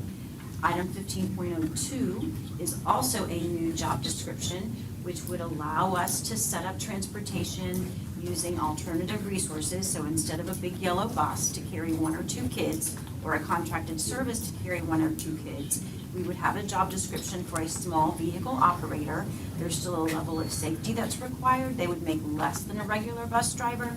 And this is in light of change to Florida statute, which gives us more flexibility in terms of being able to utilize alternative transport services for those kinds of unique transportation situations, whether it be an ESE student who requires unique transportation services, or perhaps some of our families in transition who are in temporary housing, and you don't want to reroute an entire bus for that student, particularly in light of the challenges with the bus driver shortage.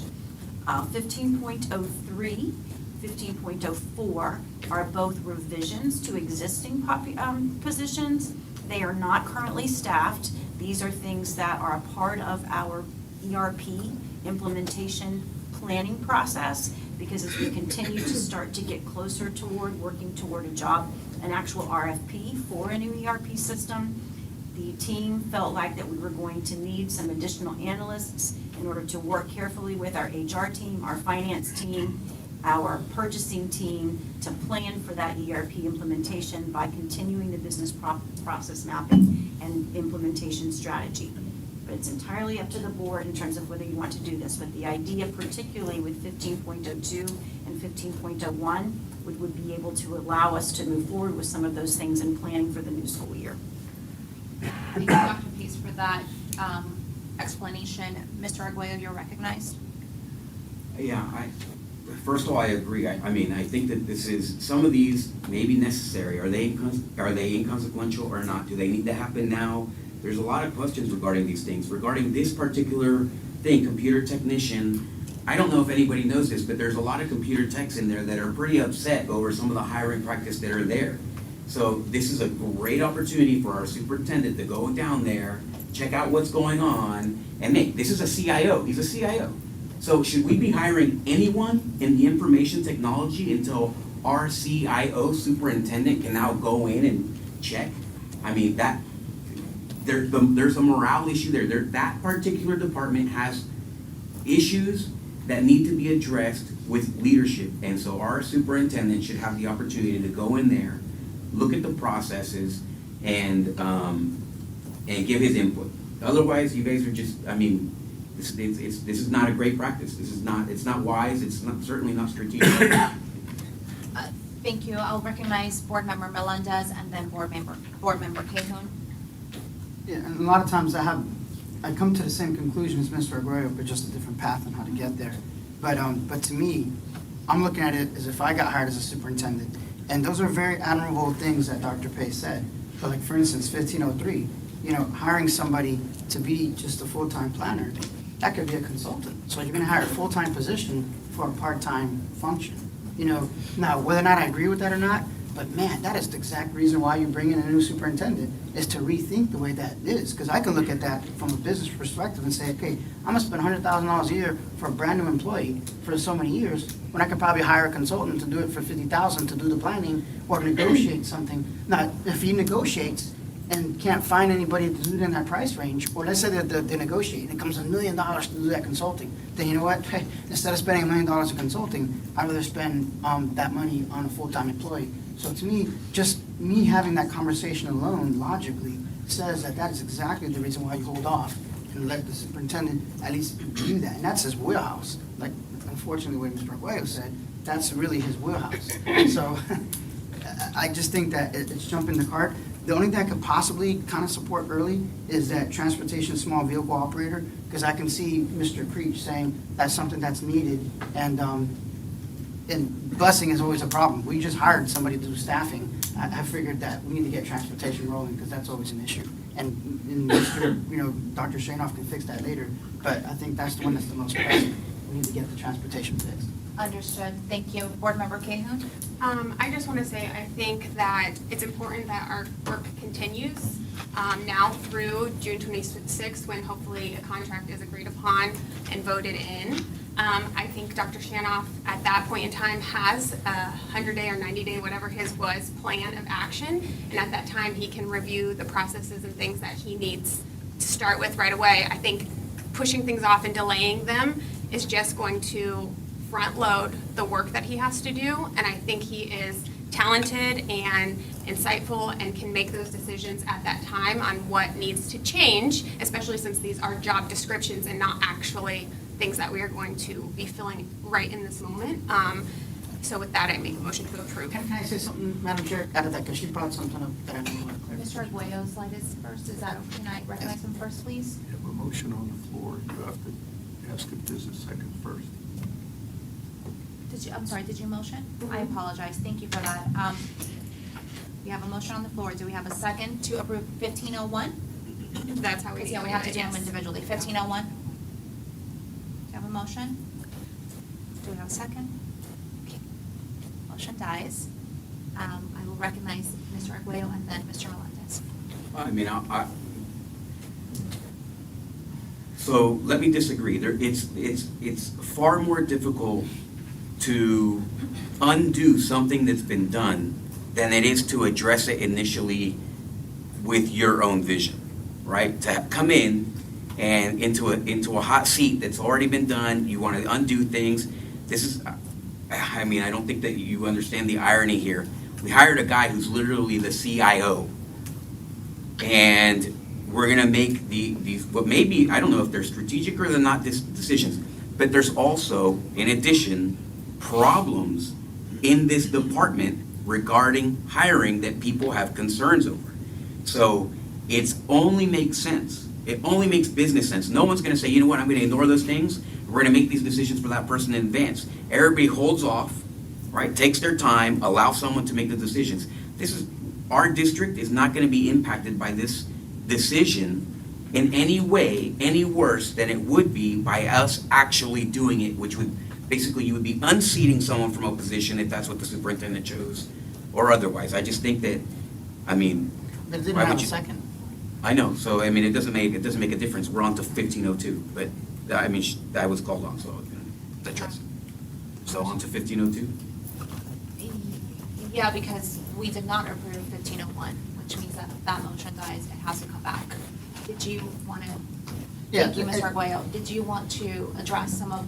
Yeah, I did Ms. want just Cahoon's- one point of Yeah. quick, Ms. Cahoon, because, well, Arguello kind of articulated his side of the same argument, was because in a way, we're just approving the description, but For all not of them, filling yeah. the position, as long as the person doesn't fill it.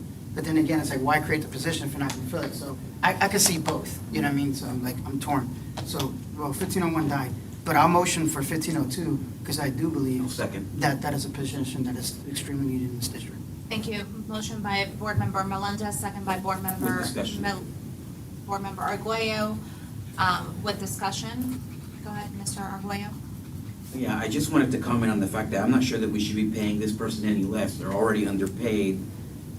Is it wise to pay them any less? We may be creating a position that's not filled because nobody wants to drive a 13-passenger van, for example, with 12 kids in it for $12 an hour. So, I mean, we may want to review what the process is for that. I mean, if we're paying them less than a bus driver, that may be a concern. Thank you. I have a motion and a second. Board, all those in favor? Aye. Opposed, like sign? Thank you. Motion passes. 1504. 03 or 04? Sorry, 1503. I think that this, oops, sorry. Do you have a motion? I make a motion to table this. Second. I have a motion by Board Member Arguello with a second by Board Member Melendez to table item 15.03. Board, all those in favor? Aye. Opposed, like sign? Aye.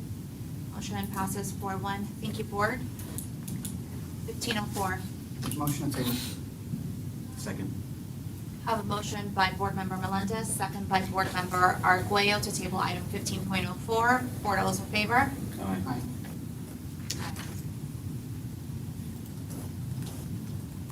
Aye. Opposed, like sign? Aye. Thank you. Motion passes 4-1. 1505. Motion approved.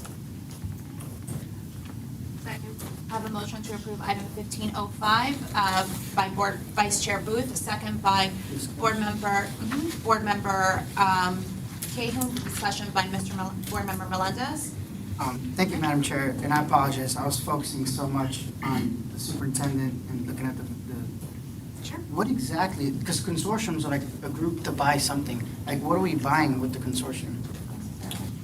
This is your thing, right? Mr. Yes, I can speak to it. They help us with the school board rules development process. They provide us drafts based on legislation. Okay, oh, definitely. I'm never gonna go against John Boyd. Forget that, okay. Okay, thank you, Mr. Arguello. Did you still have a comment? Yes, but there are competing organizations, right? So our contract has run out with these people? There are. It's $5,000. But as far as specific to Florida, they're almost the only one left. Are they the only one, or are they not the only one? They're not the only one left working in Florida, but they are the one with probably the most Florida experience. Oh, yeah, so I think that was a point of discussion at the FSPA, was the difference between this one and the other, and I guess the competing entity. I mean, is that not worth entertaining? I mean, in your opinion? When we first in the beginning chose this consultant, it was under a different management company that was sold to NEFEC to use and maintain. At the beginning, there was a process for an RFP for both consultants, and we resulted in this one. I've been very happy with the results. The other company that I am aware of is Osceola. If you compare the different drafts of rules, honestly, the work and the actual the specificity of the drafts that we get from NEFEC, I personally appreciate more. Are they still kind of like in trouble with Tallahassee regarding resistance to writing rules that follow state statute? I am not aware of any trouble they're having with Tallahassee. That's new to me, and I would be entertaining to research that. But what I can tell you is it's effort to keep up with all of the mass changes that have happened in the last year, not just with the legislature, but the State Board of Education also. And I can share more information about that outside. Did you motion for this? We have a I'll motion second. and a second. Okay. We already have a motion and a All right. second. Okay, thank you so much for being here, Mr. Boyd, and answering those questions. Board, all those in favor? Aye. Opposed, like sign. Thank you. And finally, 1506, that was also pulled. Mr. Arguello. Did we do all of them? Yes, 1505. All right, motion approved 1506. We have it. Oh. Kelly Services. Okay, so, okay. So I didn't finish my answer. So what have we done to curtail us from this contract? Like, have we been moving to add these people to our pool? Or, I mean, the goal certainly isn't to continue paying $1 million for the service, right? It's to add so what have we been doing in that direction? We continue to work within our group to try to recruit and retain substitutes, but what Kelly has been able to do is to bring an entire team to that effort. Our pool is expanded from about 400 substitutes to over 1,000, and our fill rates are double what they were a year ago. So we believe that the service that they're providing has been very satisfactory. They've taken over the training. They've been very responsive anytime we had issues or questions. And that's why we believe that it has value to continue, as opposed to having the one person in HR who is responsible for recruiting, hiring, retaining substitutes, who also does all of our supplement work, try to keep up with the demand. So here's my kind of question in terms of, I mean, that's an easy analysis or an easy conclusion to draw, but my question is, there's $1 million that we're paying to Kelly. If we spent $1 million recruiting a team that would recruit quality substitutes, and we paid substitutes more money, would it be cheaper or more effective or more stable than it would be using Kelly services? I mean, that's the true analysis here. It would not be. That's the reason why we got Kelly Services, because it wasn't. In Orange when Right, this but we did not analysis- spend $1 million. When this analysis was done, and what we experienced was Kelly brought an upgraded level of candidates, which the district recruiters were not getting. Okay. They expanded the pool. There's a motion on the table then, right? Second? I do have one No. discussion. Motion to approve. Can we please have a little more decorum? Mr. Melendez had a motion, Yeah. and I know you have a comment, so I will recognize. Now I have a second by Vice Chair Booth, and Mr. Melendez, your comment, please. Thank you. I definitely support Kelly, and I've seen the difference they made. But one thing I want to make for clarity purposes is part of Kelly's payment is based on the number of positions they fill. So if they fill more positions, they get paid money. So I just don't want to get that mischaracterization that we're just paying $1 million to Kelly as just as a pass-through fee. That's not their admin fee. They get paid on a number of positions they fill. They got paid $1 million because they filled a lot of positions. So if they wouldn't have filled those positions, we'd be, in a very dilemma of not having a teacher in that classroom. So I just want to make sure that's clear, that the monies were paid based on your performance. Thank you so much.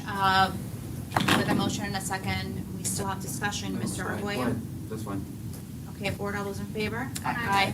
Opposed, like sign? Thank you, motion passes. We're moving to item 16.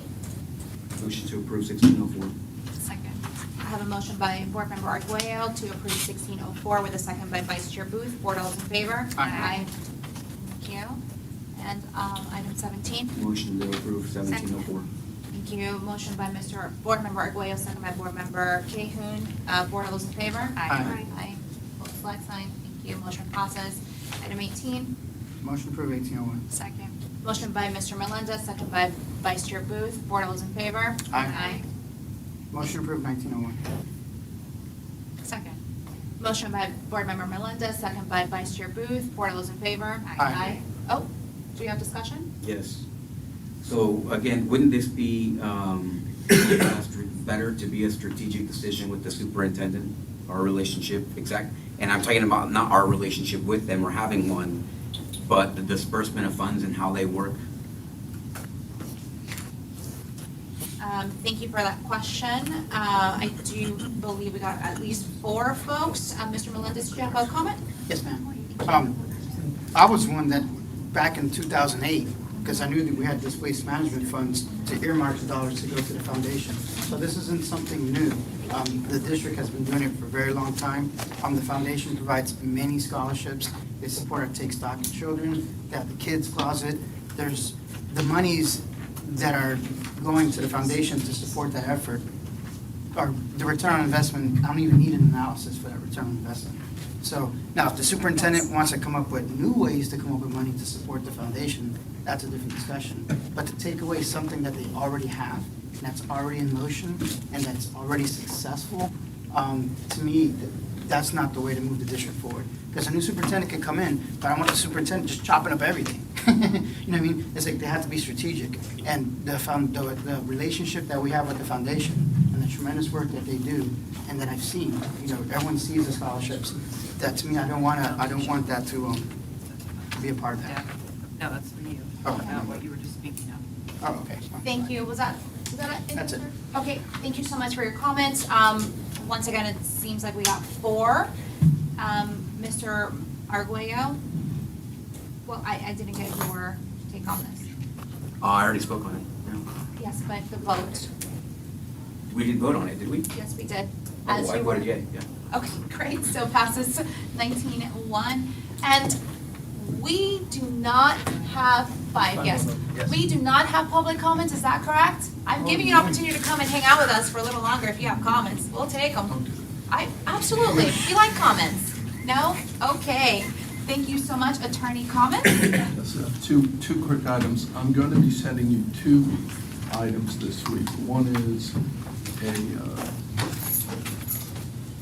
number of slides on a lawsuit that a number of districts are joining that I'll put on the next agenda for you to consider. And that is a class action against the media companies for the significant damage. When I say media companies, I mean Facebook, the social media, Facebook, TikTok.